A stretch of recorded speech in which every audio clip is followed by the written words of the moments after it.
क्या तुम भी मार्शल आर्ट्स प्रैक्टिस स्टार्ट करने वाले हो या फिर ऑलरेडी प्रैक्टिस करते हो? तो ये वीडियो बिल्कुल स्किप मत करना, क्योंकि आज मैं तुम्हें 5 ऐसी गलतियां बताने वाला हूं जो शुरुआती दिनों में हम सब करते हैं और जिसके वजह से मेरा पूरा 1 साल वेस्ट हो गया है। हाय, मैं हूं सोम और मैं पिछले कुछ सालों से खुद से मार्शल आर्ट्स कर रहा हूं विदाउट एनी कोच। और आज मैं तुम्हें यहाँ कोई मोटिवेट नहीं करने वाला, मैं बस अपनी रियल मिस्टेक्स शेयर करने वाला हूँ जो तुम्हारे बहुत काम आएंगे, इसलिए वीडियो को एंड तक ज़रूर देखना। मिस्टेक नंबर 1, बेसिक्स को इग्नोर करना। सबसे पहली गलती जो बिगिनर्स करते हैं, बेसिक्स को बोरिंग समझना और स्किप करना। ऐसा इसलिए होता है क्योंकि शुरू में जब हम मार्शल आर्ट स्टार्ट करते हैं तो लगता है एडवांस किक्स और पंचेस सीखेंगे, तभी हमको बहुत ज़्यादा मज़ा आएगा। लेकिन जब बेसिक्स डेली रिपीट करना होता है तो हमें बोरिंग लगने लगता है। मन में आता है, यार मैं तो यहाँ एडवांस चीज़ें सीखने आया था, क्या बोरिंग सा बेसिक चीज़ करना पड़ रहा है। मैंने भी बिल्कुल ऐसा ही सोचा था, लेकिन अब मुझे समझ आ गया है, जब तक तुम्हारे बेसिक्स क्लियर नहीं होंगे तब तक कोई एडवांस मूव काम नहीं आने वाला है। इसीलिए बेसिक्स पे ध्यान दो और जितना अच्छे से हो सके उतना अच्छे से करो और पेशेंस रखो, क्योंकि रियल फाइट में हमेशा बेसिक्स ही काम आते हैं। मिस्टेक नंबर 2, यूट्यूब को पूरा कोच समझ लेना। शुरुआती दिनों में हम बिल्कुल अकेले होते हैं तो हम क्या करते हैं, यूट्यूब में जाते हैं, सोचते हैं हमें कुछ मिल जाएगा, हमें पता चल जाएगा कि क्या हमें करना चाहिए, क्या हमें नहीं करना चाहिए। अच्छी बात है, यूट्यूब बहुत एक अच्छा चीज़ है अगर तुम ये सब सीखना चाहते हो। लेकिन प्रॉब्लम तब होती है जब लोग ब्लाइंडली कॉपी करने लगता है। मैंने खुद भी थोड़ा बहुत यूट्यूब से सीखा है, इसमें कोई बुराई नहीं है, लेकिन हमें ये भी समझना पड़ेगा कि हर बॉडी डिफरेंट होती है। जो किसी और के लिए काम करे ज़रूरी नहीं है वो तुम्हारे लिए भी काम करे।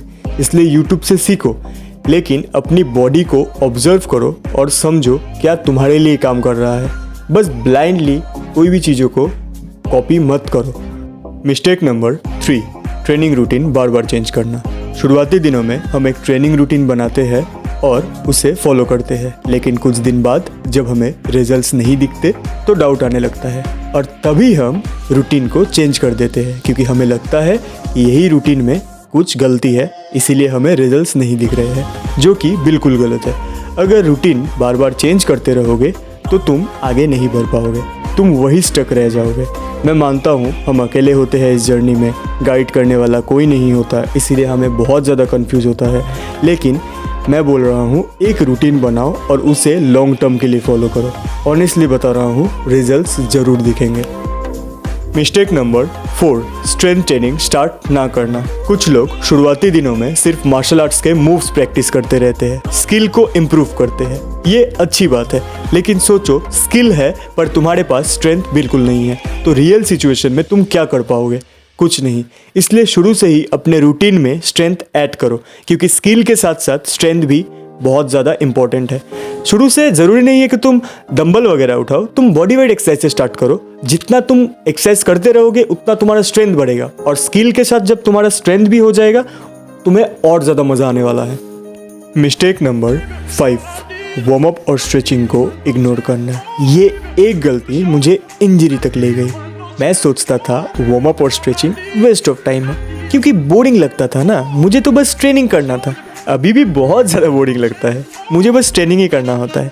लेकिन फिर जब एक दिन मुझे इंजरी हुआ तो समझ आया कि हमारा बॉडी बिना वार्म अप के रेडी नहीं होता है। तब से मैंने वार्म अप और स्ट्रेचिंग को सीरियसली करना स्टार्ट किया और सीरियसली लेना स्टार्ट किया। इसीलिए तुम भी अगर ये गलती करते हो तो आज ही से अवॉइड करो। अच्छे से पहले वार्म अप करो, स्ट्रेचिंग करो, देन प्रैक्टिस स्टार्ट करो और एंडिंग में भी स्ट्रेचिंग करके प्रैक्टिस को एंड करो। इससे क्या होगा, इससे तुम्हारा रिकवरी भी फास्ट होगा और तुम्हें बहुत ज़्यादा मज़ा आएगा। ये कुछ गलतियाँ थी जो मैंने आप लोगों के साथ शेयर किया। अगर इस वीडियो से आप लोगों को कुछ भी सीखने को मिला तो अपना सपोर्ट ज़रूर दिखाना। मैं तब तक के लिए आप लोगों से मिलता हूँ किसी और एक नए वीडियो में। तब तक के लिए अपना ध्यान रखना।